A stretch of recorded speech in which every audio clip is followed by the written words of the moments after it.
नमस्कार। ये है कहानियों का संसार किस्सा कहानी। किस्सा कहानी में मैं हूँ भारती कुमारी। आप सभी श्रोताओं को पता है आजकल किस्सा कहानी पर चल रही है प्रेमचंद की कहानियों की सीरीज। प्रेमचंद का कथा संसार, कहानियां और उपन्यास इतनी ज्यादा है कि आम पाठक, आम श्रोता के लिए वो समुद्र के समान है। तो उस समुद्र से एक मोती ढूंढ कर लाने की कोशिश मेरी भी। आज मैं आप सबको सुना रही हूँ प्रेमचंद की लिखी कहानी बड़े घर की बेटी। बेनी माधव सिंह गौरीपुर गांव के जमींदार और नंबरदार थे। उनके पितामह किसी समय बड़े धन धान्य संपन्न थे। गांव का पक्का तालाब और मंदिर, जिनकी अब मरम्मत भी मुश्किल थी, उन्हीं के कीर्ति स्तंभ थे। कहते हैं इस दरवाजे पर हाथी झूमता था।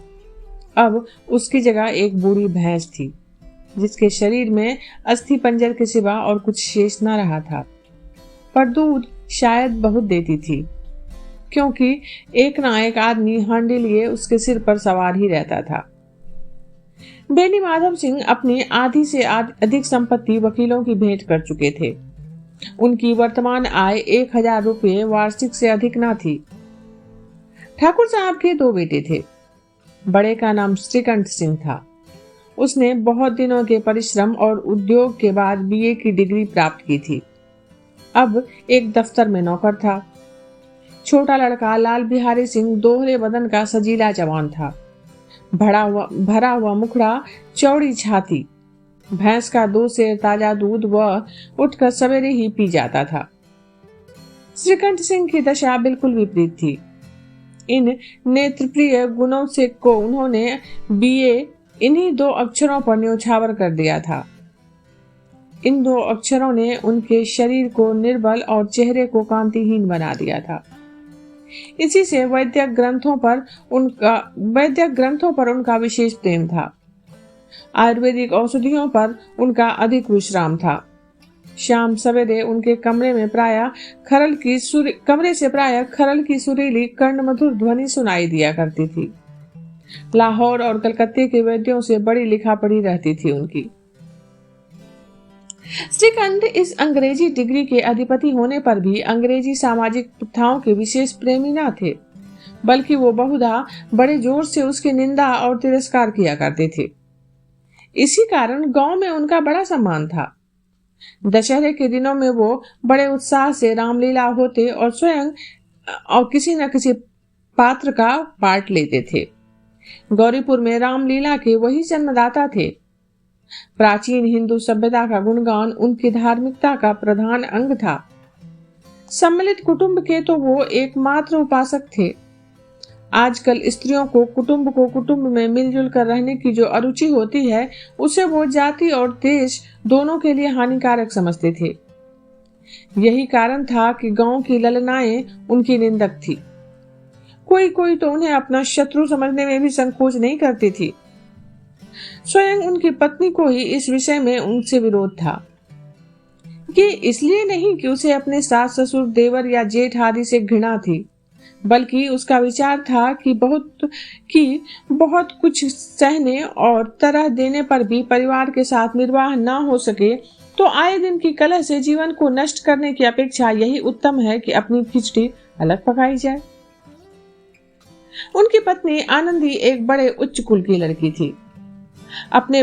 उसके बाप एक छोटी सी रियासत के तालुकेदार थे। विशाल भवन, 1 हाथी, 3 कुत्ते, बाज, बहरी, शिकरे, झाड़ फानुस, ऑनरेडी मजिस्ट्रेट और ऋण, जो एक प्रतिष्ठित तालुकेदार के भोग्य पदार्थ हैं, सभी यहाँ विद्यमान थे। नाम था भूप सिंह। बड़े उदारचित्त और प्रतिभाशाली पुरुष थे, पर दुर्भाग्य से लड़का एक भी ना था। 7 लड़कियां हुई और दैव योग से सब की सब जीवित रहीं। पहली उमंग में तो उन्होंने 3 ब्याह में दिल खोल कर खर्चे किए, पर 15-20 हजार रुपयों का सिर पर कर्ज हो गया। तब आंखें खुली तो उन्होंने बाकी लड़कियों की शादी में हाथ समेट लिया। आनंदी चौथी लड़की थी। वह अपनी सब बहनों से अधिक रूपवती और गुणवती थी। इससे ठाकुर भूप सिंह उसे बहुत प्यार करते थे। सुंदर संतान को कदाचित उसके माता पिता भी अधिक चाहते हैं। ठाकुर साहब बड़े धर्म संकट में थे कि इसका विवाह कहाँ करें। ना तो यही चाहते थे कि ऋण का बोझ बढ़े और ना ही यही स्वीकार था कि उसे अपने को भाग्यहीन समझना पड़े। एक दिन श्रीकंठ उनके पास किसी चंदे का रुपया मांगने आए। शायद नागरी प्रचार का चंदा था। भूप सिंह उनके स्वभाव पर रीझ गए और धूमधाम से श्रीकंठ सिंह का आनंदी के साथ ब्याह हो गया। आनंदी अपने नए घर में आई तो यहाँ का रंग ढंग कुछ और ही देखा। जिस टीम टाम्स की उसे बचपन से ही आदत पड़ी हुई थी वो यहाँ नाम मात्र को भी ना थी। हाथी घोड़ों का तो कहना ही क्या, कोई सजी हुई सुंदर बहली तक ना थी। वो रेशमी स्लीपर साथ लाई थी, पर यहाँ बाग कहाँ। मकान में खिड़कियां तक ना थी, ना जमीन पर फर्श, ना दीवार पर तस्वीरें। ये एक सीधा साधा देहाती गृहस्थी का मकान था। लेकिन आनंदी ने थोड़े ही दिनों में अपने को इस नई अवस्था के अनुकूल बना लिया, मानो उसने विलास के सामान कभी देखे ही ना हो। एक दिन दोपहर के समय लाल बिहारी सिंह 2 चिड़ियां लिए हुए आया और भावत से बोला, इसे जल्दी से पका दो, मुझे भूख लगी है। आनंदी भोजन बनाकर उसकी राह देख रही थी।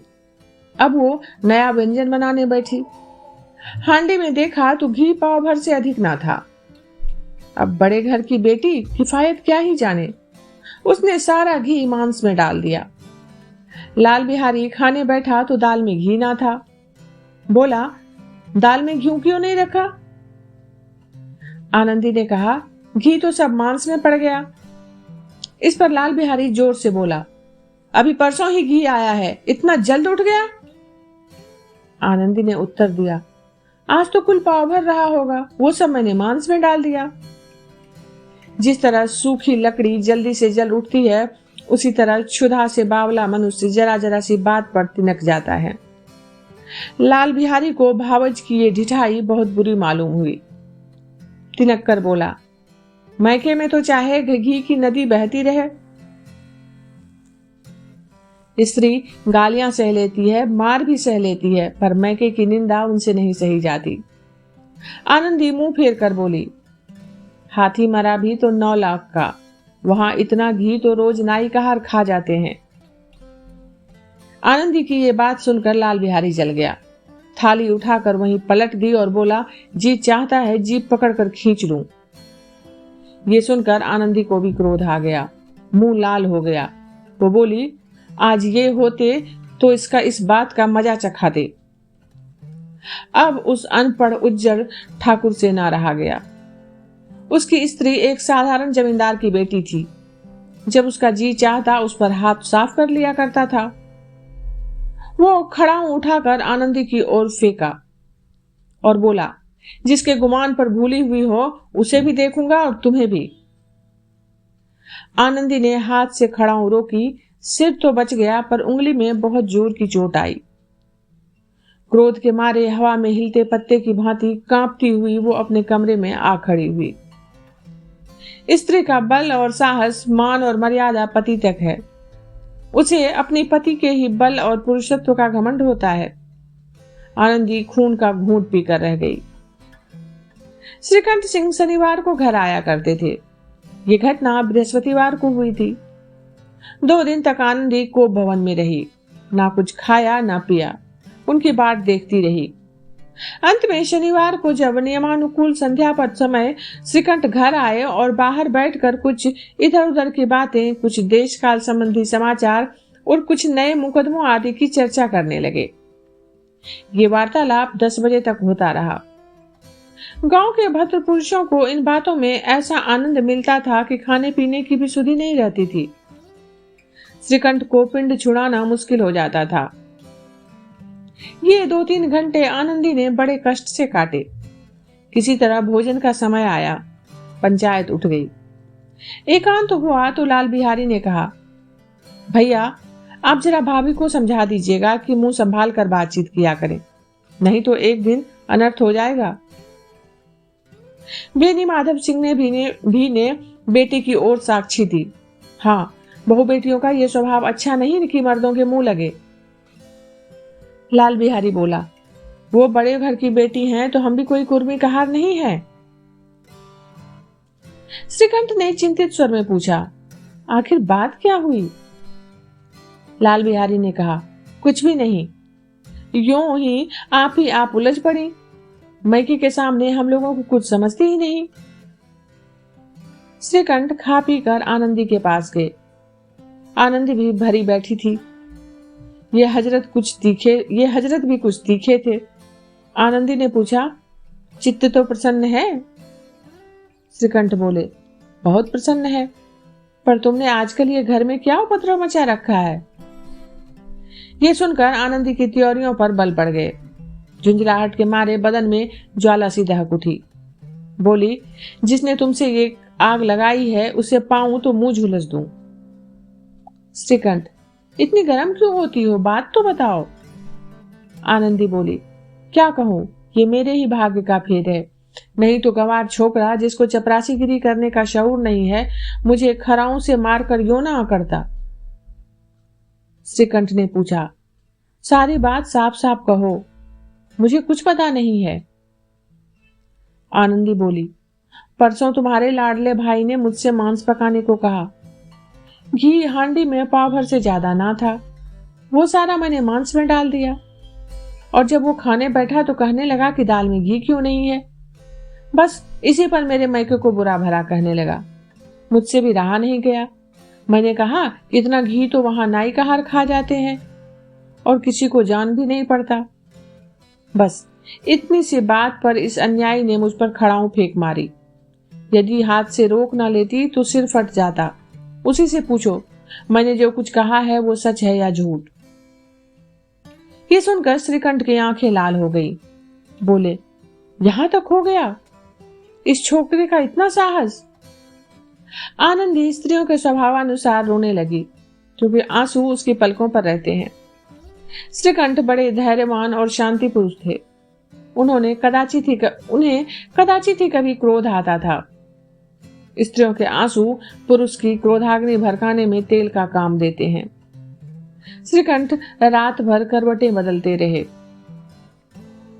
उद्विग्नता के कारण उन्होंने पलक तक नहीं झपकी। सुबह अपने पिता के पास जाकर बोले, दादा, अब इस घर में मेरा निर्वाह न होगा। इस तरह की विद्रोहपूर्ण बातें कहने पर श्रीकंठ ने कितनी ही बार अपने कई मित्रों को आड़े हाथों लिया था, लेकिन दुर्भाग्य आज उन्हें स्वयं ही अपने मुंह से ये बात कहनी पड़ी। दूसरों को उपदेश देना भी कितना सहज है ना। श्रीकंठ की बात सुन बेनी माधव सिंह घबरा उठे। वो बोले, क्यों? श्रीकंठ बोले, इसलिए कि मुझे भी अपनी मान प्रतिष्ठा का कुछ विचार है। आपके घर में अब अन्याय और हठ का प्रकोप हो रहा है। जिनको बड़ों का आदर सम्मान करना चाहिए वे उनके सिर चढ़ते हैं।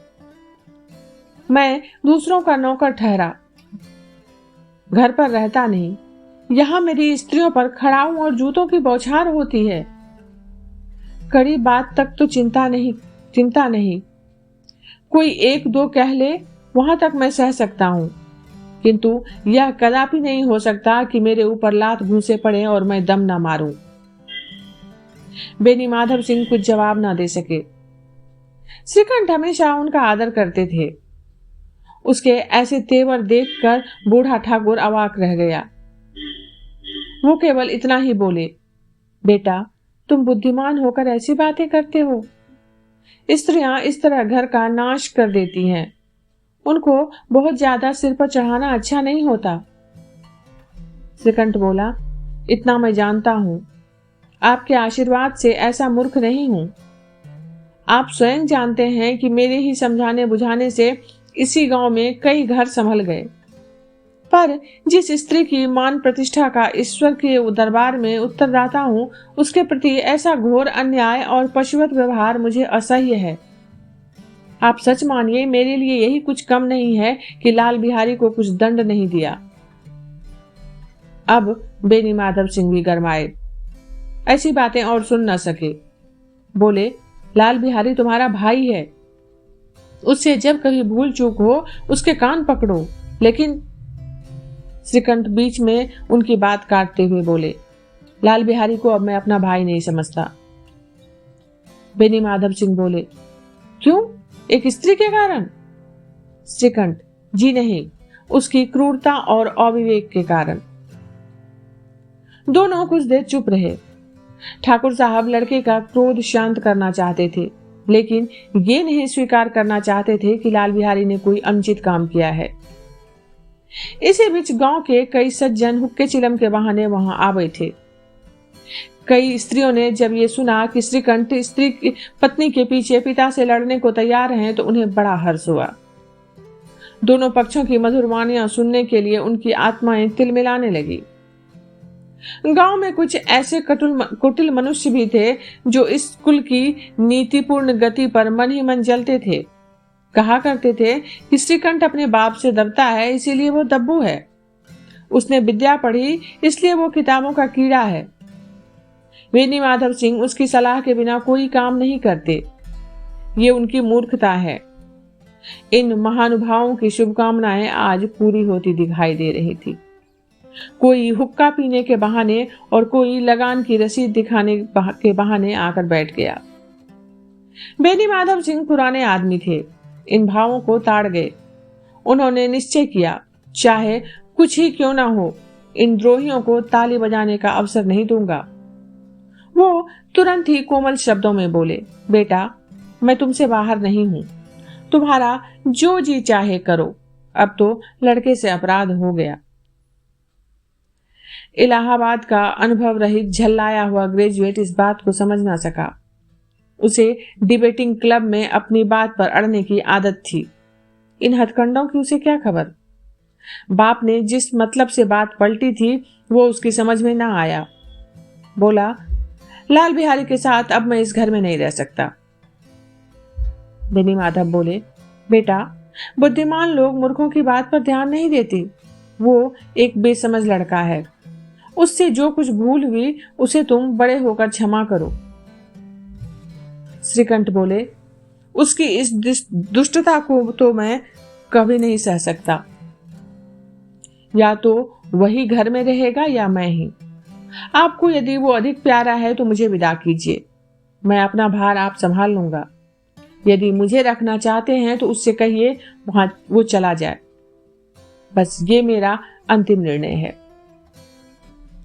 लाल बिहारी सिंह दरवाजे की चौखट पर खड़ा बड़े भाई की बातें सुन रहा था। वो उनका बहुत आदर करता था। उसे कभी इतना साहस ना हुआ कि श्रीकंठ के सामने चारपाई पर बैठ जाए, हुक्का पी ले या पान खा ले। बाप का भी वो इतना मान ना करता था जितना श्रीकंठ का करता था। श्रीकंठ का भी उस पर हार्दिक स्नेह था। अपने होश में उन्होंने कभी उसे घुड़का तक ना था। जब वो इलाहाबाद से आते तो उसके लिए कोई ना कोई वस्तु अवश्य लाते। मुगदर की जोड़ी तो उन्होंने ही बनवा कर दी थी। पिछले साल जब उसने अपने अपने से ड्योढ़े जवान को नागपंचमी के दिन दंगल में पछाड़ दिया तो उन्होंने पुलकित होकर अखाड़े में ही जाकर उसे गले लगा लिया था। 5 रुपए के पैसे लुटाए थे। ऐसे भाई के मुंह से आज ऐसी हृदय विदारक बात सुनकर लाल बिहारी को बड़ी ग्लानि हुई। वो फूट फूट कर रोने लगा। इसमें संदेह नहीं कि अपने किए पर वो पछता रहा था। भाई के आने से एक दिन पहले से उसकी छाती धड़कती थी कि देखूं भैया क्या कहते हैं। मैं उनके सम्मुख कैसे जाऊंगा, उनसे कैसे बोलूंगा, मेरी आंखें उनके सामने कैसे उठेगी। उसने समझा था कि भैया मुझे बुलाकर समझा देंगे। इस आशा के विपरीत आज उसने उन्हें निर्दयता की मूर्ति बने पाया था। वो मूर्ख था, लेकिन उसका मन कहता था भैया मेरे साथ अन्याय कर रहे हैं। यदि श्रीकंठ उसे अकेले में बुलाकर 2-4 बातें कह देते, इतना ही नहीं 2-4 तमाचे भी लगा देते, तो शायद उसे इतना दुख ना होता। पर भाई का ये कहना कि मैं उसकी सूरत नहीं देखना चाहता, लाल बिहारी से बर्दाश्त नहीं हुआ। वो रोता हुआ घर आया। कोठरी में जाकर कपड़े पहने, आंखें पोंछी जिससे कोई ये न समझे कि वो रो रहा था। तब आनंदी के द्वार पर जाकर बोला, भाभी, भैया ने निश्चय किया है कि वो मेरे साथ इस घर में नहीं रहेंगे। वो अब मेरा मुंह नहीं देखना चाहते, इसलिए अब मैं जाता हूं। उन्हें फिर कभी अपना मुंह नहीं दिखाऊंगा। मुझसे जो कुछ अपराध हुआ उसे क्षमा कर देना। ये कहते कहते लाल बिहारी का गला भर आया। जिस समय लाल बिहारी सिर झुकाए आनंदी के द्वार पर खड़ा था, उसी समय श्रीकंठ सिंह भी आंखें लाल किए बाहर से आए। भाई को खड़ा देखा तो घृणा से आंखें फेर ली और कतरा कर निकल गए, मानो उसकी परछाई से दूर भागते हों। आनंदी ने लाल बिहारी की शिकायत तो की थी, लेकिन अब मन ही मन पछता रही थी। वो स्वभाव से ही दयावती थी। उसे इसका तनिक भी ध्यान नहीं था कि बात इतनी बढ़ जाएगी। वो मन में अपने पति पर झुंझला रही थी कि वो इतने गर्म क्यों होते हैं। उस पर यह भय भी लगा हुआ था कि कहीं मुझसे इलाहाबाद चलने को ना कहें तो फिर मैं क्या करूंगी। इस बीच जब उसने लाल बिहारी को दरवाजे पर खड़े होकर यह कहते सुना कि अब मैं जाता हूं, मुझसे जो कुछ अपराध हुआ क्षमा करना, तो उसका रहा सहा क्रोध भी पानी हो गया। वो रोने लगी। मन का मैल धोने के लिए नयन जल से उपयुक्त और कोई वस्तु नहीं होती। श्रीकंठ को देखकर आनंदी ने कहा, लाला बाहर खड़े बहुत रो रहे हैं। श्रीकंठ, तो मैं क्या करूं? आनंदी, भीतर बुला लो, मेरी जीभ में आग लगे, मैंने कहां से ये झगड़ा उठा दिया। श्रीकंठ बोला, मैं नहीं बुलाऊंगा। आनंदी, बहुत पछताओगे, उन्हें बहुत ग्लानि हो रही है, ऐसा ना हो कि कहीं चले जाएं। श्रीकंठ फिर भी नहीं उठे। इतने में लाल बिहारी ने फिर कहा, भाभी, भैया से मेरा प्रणाम कह दो। वो मेरा मुंह नहीं देखना चाहते, इसलिए मैं अपना मुंह उन्हें नहीं दिखाऊंगा। लाल बिहारी इतना कहकर लौट पड़ा और जल्दी से दरवाजे की ओर बढ़ा। अंत में आनंदी कमरे से निकली और उसका हाथ पकड़ लिया। लाल बिहारी ने पीछे मुड़कर देखा और आंखों में आंसू भरकर बोला, मुझे जाने दो भाभी। आनंदी ने पूछा, कहाँ जाते हो? लाल बिहारी, ऐसी जगह जहां कोई मेरा मुंह न देखे।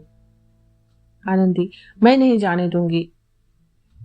लाल बिहारी बोला, मैं तुम लोगों के साथ रहने के योग्य नहीं हूं भाभी। आनंदी, तुम्हें मेरी सौगंध, अब एक पग भी आगे नहीं बढ़ाना। लाल बिहारी बोला, जब तक मुझे ये ना मालूम हो जाए कि भैया का मन मेरी तरफ से साफ हो गया, तब तक मैं इस घर में कदापि नहीं रहूंगा। आनंदी, मैं ईश्वर को साक्षी देकर कहती हूं, तुम्हारे ओर से मेरे मन में तनिक भी मैल नहीं है। अब श्रीकंठ का हृदय भी पिघला। उन्होंने बाहर आकर लाल बिहारी को गले लगा लिया। दोनों भाई खूब फूट फूट कर रोए। लाल बिहारी ने सिसकते हुए कहा, भैया, अब ये कभी मत कहना कि तुम्हारा मुंह ना देखूंगा। इसके सिवा आप जो दंड देंगे मैं सहर्ष से स्वीकार कर लूंगा। श्रीकंठ ने कांपते हुए स्वर में कहा, लल्लू, इन बातों को बिल्कुल भूल जाओ। ईश्वर चाहेगा तो फिर ऐसा अवसर कभी नहीं आएगा। वेदी माधव सिंह बाहर से आ रहे थे। दोनों भाइयों को गले मिलते देख आनंद से पुलकित हो गए। वो बोल उठे, बड़े घर की बेटियां ऐसी ही होती है, बिगड़ता हुआ काम बना लेती हैं। गांव में जिसने भी इस वृतांत को सुना, उसी ने इन शब्दों में आनंदी की उदारता को सराहा। बड़े घर की बेटियां ऐसी ही होती हैं। ये कहानी इतनी ही। अभी आप सुन रहे थे भारती कुमारी की आवाज में प्रेमचंद की लिखी हुई कहानी बड़े घर की बेटी। जल्दी ही मिलती हूँ एक नई रचना के साथ। तब तक आप सब जुड़े रहिए किस्सा कहानी से।